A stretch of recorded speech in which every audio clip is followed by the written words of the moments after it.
So since I'm a little bit late to this review, I decided to do a short review for the new Elemental movie. I seen it in theaters last night, and I don't think I've seen a Disney Pixar or Disney Pixar movie in quite some time, at least in theaters.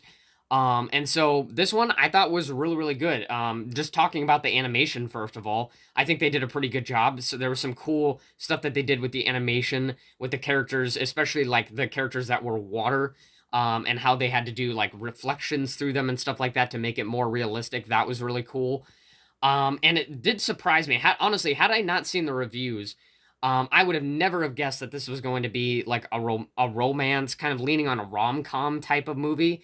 And overall, with it being that, it tackled some interesting and important issues with relationships, immigration, integrating into new cities and things like that.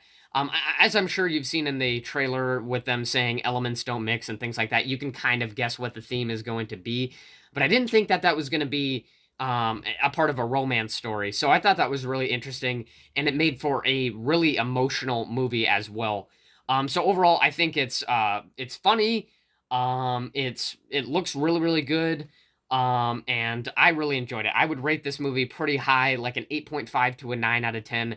The only problem that I had with this movie is I think the way that the characters got together, like the two main characters got together and started liking each other, wanted to learn more about each other, didn't really make a whole lot of sense to me. It's like, well, the way that they met up, how exactly does that make them want to, learn more about each other and go on a date and things like that? It didn't make a whole lot of sense to me.